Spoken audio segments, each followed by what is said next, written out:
Welcome to this Zentangle Quickie. My name is Heather Hartwick Gladden. I'm a Certified Zentangle Teacher. And today we're going to take a look at the Tangle Coral from CZT Alice Hendon. This isn't, well, they're all, if it wasn't neat, I probably would just pass it by. So every time I say it, I'm like, you say that every time, Heather. But it is a neat tangle. This one is kind of, in my opinion, a little bit on the unique side. All right. Starts off with whatever line you kind of want to draw. I'm gonna go on the angle here, and I'm gonna make it a little bit, well, curvy. My hand kind of got away from me. It's all right. It's all good. And then we're gonna, do another one on the other side. Honestly, it doesn't necessarily have to aura. You can have just as much fun with this, just like a lot of other tangles, as you want to. All right, next. This next step is, there's a couple tangles that use this. Perk is one, but it's still a little bit different. Aquafleur kind of uses this. And there's some other ones. So here's what we're going to do. We're going to put some bands around it. And so I'm just going to start here. And it's like a big, long C shape like that crosses over. And I didn't bother to look and make sure that everything was still set upright. Yes, you can see the tip of the pen. Good. And then you space them however you want throughout. You can also have fun, angling them a little differently. I'm going to kind of go with the curve a little bit. So like here, we'll kind of straighten that one out. And if you do that, it accentuates whatever curve you might have, and it makes it extra fun. That one is going to go right, let's see. Finish it right there. All right. And I decided to do it this way on my version of the step. I separated so you could see this big C shape, and then in the next box I did this. So it's essentially the same thing, but you're gonna come from say from the line right here with that C shape. This one is a little bit different in that Alice has us merging it together towards the end. In Perk in particular, that one it slopes down, and it's kind of more of an S shape. I always have trouble with that one. I have to think about it a couple times before I do it. This is much easier.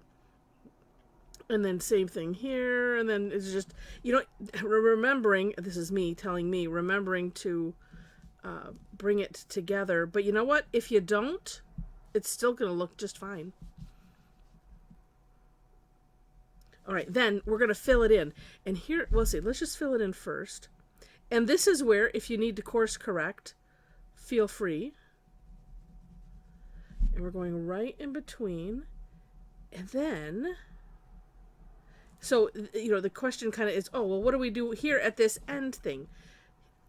I'm going to take this part of the curve line and just extend it. So you could do it this way. You could just fill in what you have, like that, and you see you have a little bump. That's up to you, because if you leave it like that, it looks, it gives a. Let me finish filling it in. It gives a little bit different impression, and you might like that better than the other. Again, completely up to you. This I rounded from this curve so that way it looks like one, and this it has that little bit of a dip. Up to you. Right now, on this one, I'm enjoying doing that. And this one, apparently, I've done it already. And last one.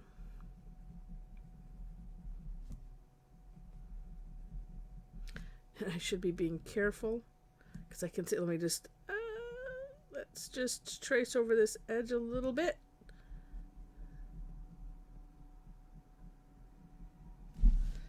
Oops, and there we go. I think it has such a neat look with, having it taper off into the one line here. It just has a neat look, in my opinion. All right, next, some orbs. So kind of in the center-ish. And Alice has them being ovals. I'm going to dare say whatever you want to do. And, oh, here, we'll just do a little partial. Okay. Then, and you pick the side. I'm going to do it as Alice has done it. And on the right side of the orb, and on my version of the step out, I did this as one step. So that way you could see, oh, that's how I do that. Because, and I do that, because I needed to know that when I was starting out, like, I don't because I seriously, no art skill, anything. And, I kind of shut my brain off to it because I'm like, nope, not good at that. And so it's like the saying that has been attributed to many, many people, whether you say you can or you say you can't, either way you're right. And that's what our brain does. So it was just like, oh. So that's why I share those little bits of things, because I want to speak to everybody. If you already know that, then you just go, yep, no, got it, okay. What's next? and I share the why, so that way you understand why I share everything. I pretend like everybody that's listening, because I don't know, but I like to pretend that everybody's starting out. Well, at least where I was starting out. So I like to do that. And look at how neat that looks. It creates, it gives it some depth and things. All right, next, Alice has us doing kind of some decoration on the side, some little hash marks. And so, whatever size you want. I was trying to it's not really working on this one. I was trying to curve it a little bit. It doesn't matter. Whoops.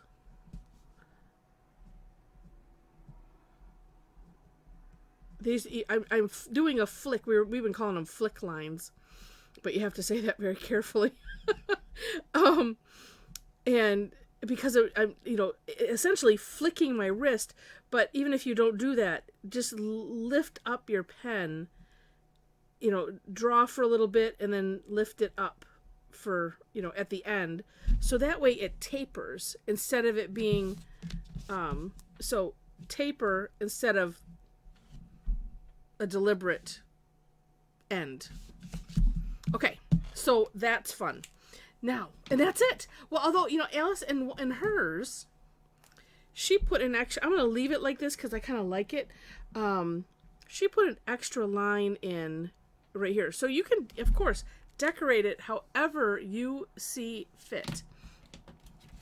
All right. And however the tangle moves you. I'm going to put we'll do some shading. I'm going to do some shading on this, I'll probably do it on both edges, but let's do this edge first. Because we have these lines here, it creates shading on its own. But there's nothing wrong with if you want to add a little extra. Look at how that does that. And let's see, I'm gonna go a little bit darker on that edge.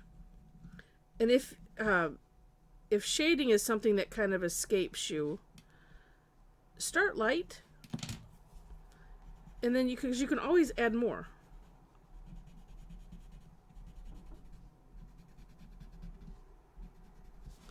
Yeah, look at that. Huh, neat. And it does need it on the other edge, so gonna do it.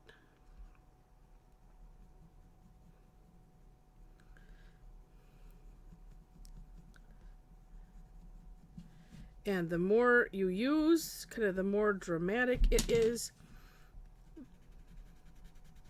Now, some of you might be saying, well, you could just erase it. Well, you could.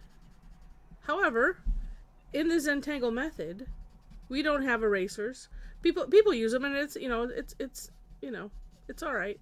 But when the idea is when you're doing this as a meditation, or for that purpose, like you just want to relax, and for a lot of the other things that go with it, the creativity booster, the self-confidence booster, everything that is kind of bundled in, that a lot of times we don't necessarily realize while we're doing it. Erasing and worrying about things kind of goes to the perfectionistic side of things, and with Zentangle we can work to avoid those things and just to let it flow, and whatever happens. And so I find it fun to just maybe start a little light and then go a little darker, baby steps type of thing. This one is going to go darker, but then too, when something kind of goes south, goes awry, then I find it fun to figure out, well, how can I make this so that way I like it? And it's a fun challenge.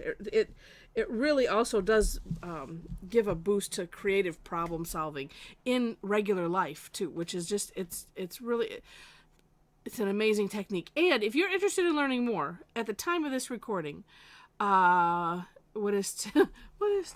Well, I'm putting this out tonight. It's really tomorrow's Daily Tangle.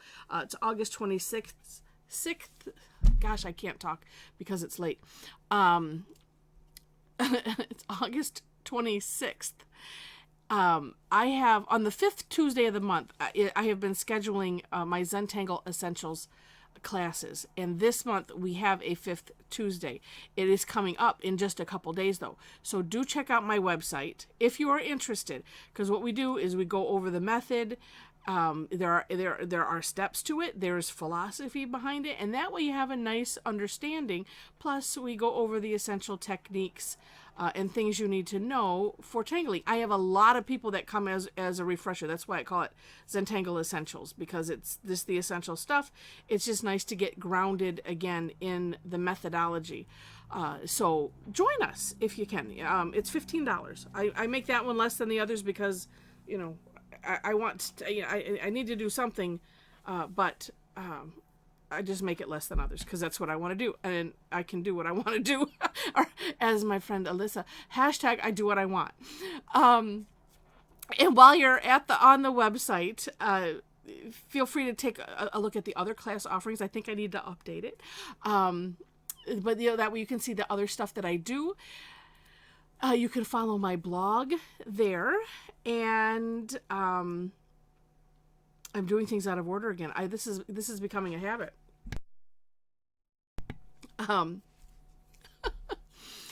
Let's see, what else can you look at there? I have all of my connections to social media and stuff on there as well, so you can find that if you're interested. In that description section, you'll find links to of the video. You'll find links to the step outs. I always do my own version and then link to the creator of the Tangle. I mentioned the website. Also have a link to my Facebook group, and if you happen to be on Facebook, follow me there. Follow or like my page. Like or follow, they keep changing things. And then when I post classes, you should get some kind of notification. And if you want to take it a step further and be a part of the conversation, you can join our Facebook group. And we have a lot of fun. It is an amazing, amazing community of tanglers. Absolutely amazing. Lots of fun. There are questions you have to answer, though, to gain entry. It helps with setting the tone, number one, and then two, kind of avoiding bots and bad people. So that's part of why they're there as well. All right. I think that is almost it. So if you enjoyed the video, please click the like button. If you liked it enough to see more, click subscribe, and feel free to leave comments, share, all of that kind of stuff. And with that, thank you so much for watching, and I wish you happy tangling.